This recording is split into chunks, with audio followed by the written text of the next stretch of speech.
every total solar eclipse over North America in the 21st century. Obviously, this continent just experienced one of the more popular eclipses since it literally went over a very densely populated part of the US. That's not always how it goes. For example, on September 23rd, 2071, this eclipse will literally just go over the northern part of Mexico and the Yucatan Peninsula. Looks like it might also go over Venezuela a bit. There's an even tinier total eclipse that's going to happen in 2067. The US recently experienced an eclipse in 2017 that also stretched across the entire US. There's an upcoming one in 2052 that's only going to go over like Alabama, Georgia, and Florida, similar to another one in 2078. Now in 2079, this is not a very long eclipse, but it will go over Manhattan, New York, which will be pretty fun. But it's kind of safe to say this continent has experienced probably the best they're going to get out of this century. I mean, the chance, depending on where you live, that you'll have to travel to see a total eclipse is much more likely. But if you don't want to wait that long, the next total eclipse that the Earth will experience is in 2026. It'll go over the Atlantic Ocean and briefly over Spain, so book your trips now. You can either go to Spain or you can go to very inhabited Greenland. It'll be obviously a lot more difficult. It really just goes to show how unique that April 7th eclipse really was. Or was it technically April 8th? I don't know. Here's actually a long list of all the eclipses in the next 40 years. So Australia gets a bite. Wow, like no one's really gonna be able to see this one in the Indian Ocean. Remember that most of our globe is just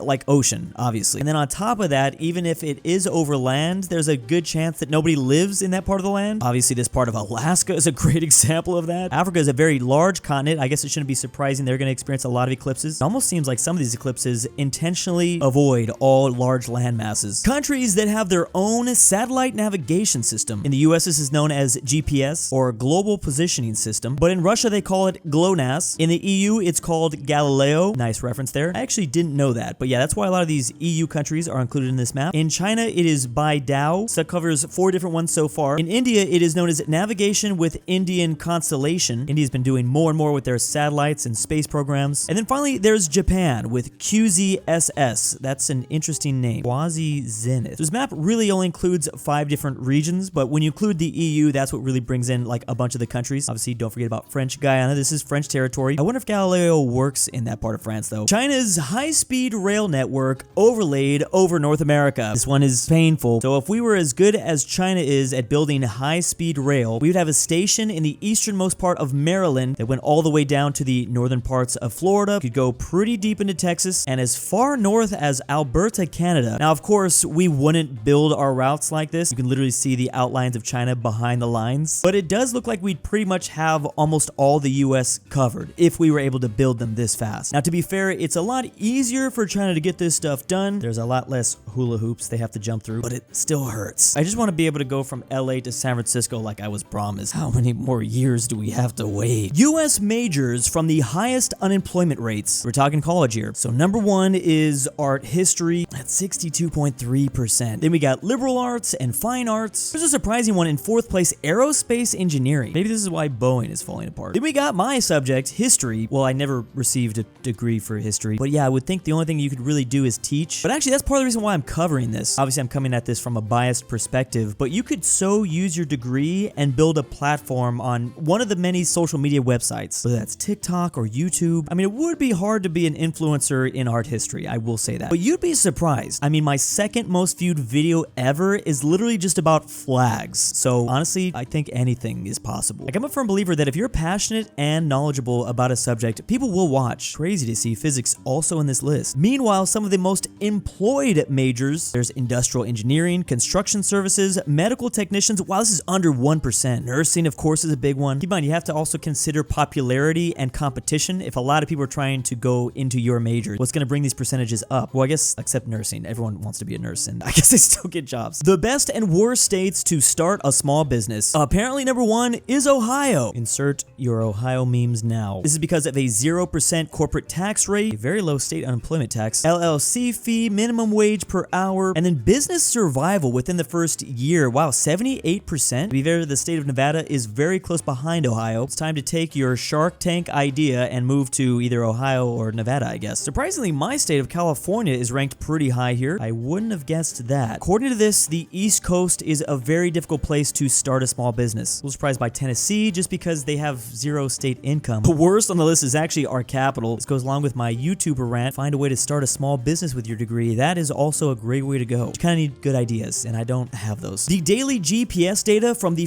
first person to run the entire length of Africa. This was done by none other than Russ Cook, or Hardest Geezer. So he started all the way at the very tip of South Africa, of course. Just running this length alone is insane. Look at every mile he's running, like 30 miles a day. Interesting little, I mean, obviously he has to go through the geography, the topography of the region, so that's probably not why he's, going a perfectly straight line. You probably also have to factor in going uphill and downhill. You want the easiest route to be able to do this. And some of these days, he's getting close. Wow, he's getting like 66 miles some days. Is that right? I thought I saw like 66. He's definitely doing 46. I just saw 46. Yeah, he's doing huge numbers in the Sahara Desert, of course, because that's just all flat land. That is so interesting, because then you have to consider, the different parts of the journey. Obviously, sub-Saharan Africa is going to be a lot more lush, a lot more green, but the Sahara Desert would be a lot more smoother, but you're running in a desert. It's going to be hot, and I'm hoping he wasn't running on sand. He was able to follow some roads. He did this for almost an entire year. Imagine just running for 1 year. That is an incredible story. Okay, well, I need to watch a podcast definitely about his journey. To put things into perspective, that's pretty close to 1 marathon per day. It's crazy how when you think about it, humans are just these animals that can kind of run forever. Like, that's why we won. That's why we beat the animal kingdom. It's literally a superpower. The top 25 oldest democracies in the world. So unsurprisingly, I was taught this way too many times in my educational career. Number 1 is the USA. Starting in 1776, we are the world's first democracy. Interesting that Canada is technically number 4 with 152 years. I didn't know how they were going to consider that because, Canada's had a weird, they were linked to the British Empire for so long. Canada's technically beating their motherland, the UK. The second oldest democracy, though, is Switzerland. Obviously long after the US, but they still managed to get there. Actually, fun fact, before Switzerland was a democracy, they were involved in many wars. It was usually between themselves. It was them fighting amongst each other, but they weren't always as neutral when you look at their history. The third oldest democracy is New Zealand, also the first self-governing colony to allow women the right to vote. Crazy to see how late Australia was. Maybe it had something to do with the fact that it was a prison colony, but yeah. Japan is actually one of the more recent democracies. I guess if you look at it on the list, that is because they turned into a democracy after World War II. 25th on the list is Jamaica, getting their independence also from the British. I don't know if that was the right way to phrase it, one of the more recent democracies. Technically, there's been a lot more recent democracies than just Japan, but they've squeezed into the top 25 list just at the very end. A lot of this has to do with when countries got their independence, at least that's the case for Ireland, but also for a large part of the world that was colonized. I'm thinking Africa. Crazy that Colombia technically squeezed in there in 1958. Though much of Latin America got their independence in the 1800s, they weren't democracies exactly. Or they had a democracy and then it fell apart, or there became a dictatorship, all that stuff gets real messy. The GDP of the tiny South American nation Guyana has exploded, and this is a pretty big reason why Venezuela wanted to invade, or at least why they claimed the fact that this was their land in reality. They're definitely not going to do that because the US would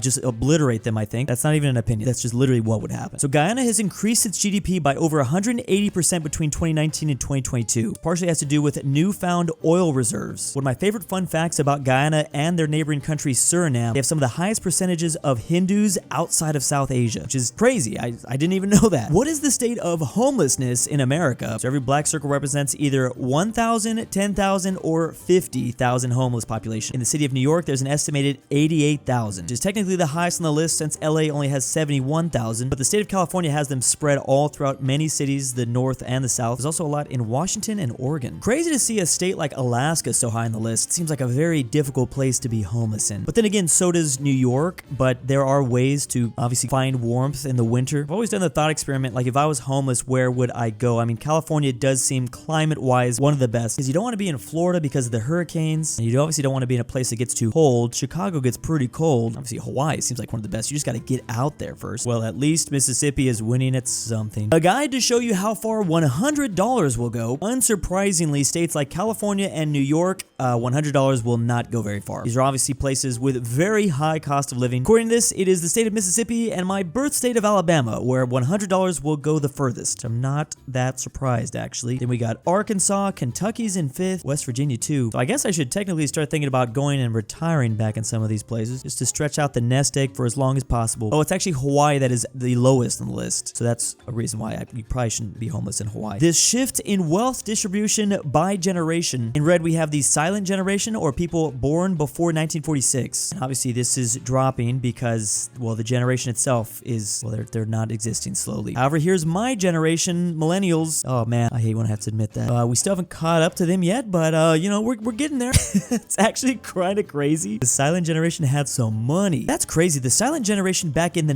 1990s literally had more than 75% of the wealth. The boomers back in 1990 started off in like about 20%. That seems kind of crazy. So the boomers on average were like, well, what, 45 years old maybe by the year 1990, and they still didn't have that much wealth? I guess older you are, the more, obviously you're going to be able to have more wealth the older you are. But so the boomers obviously really skyrocketed after like 2005, but things have kind of tapered off. They still control over half though. Then there's Gen X. Gen X just recently exploded kind of after 2020. Very curious to see what these lines do in the next 20 years, as this has to go somewhere. And then obviously the boomer wealth will begin to collapse as well. But I don't think Gen X is going to be able to get to as high as the previous two generations got. But then again, maybe I guess they kind of have to, but the size of world religious populations. So this entire red category shows Christianity with 2.5 billion, the vast majority of those being Roman Catholic. But then we have these several other denominations down here. I actually wasn't sure how many people were Orthodox. I thought there'd be a little bit more. Interesting. African initiated. Got Latter-day Saints, the Jehovah Witnesses, Baptists, the Methodists. In second, there's Islam at 1.6 billion.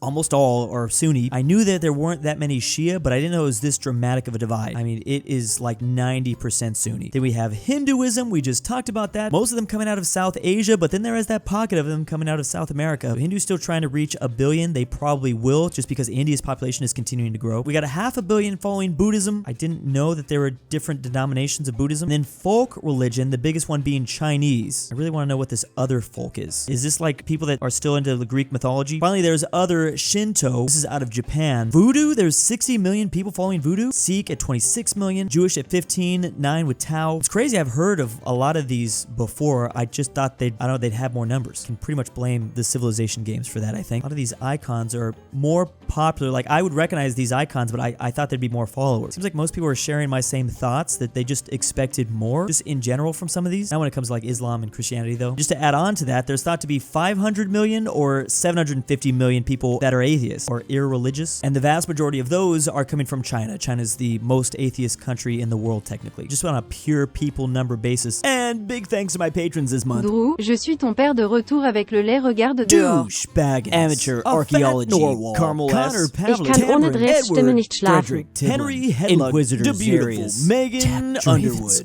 JohnDenver, KirinoIsBestGirl, Sebby, The Mexicans, and ZaneyBoi.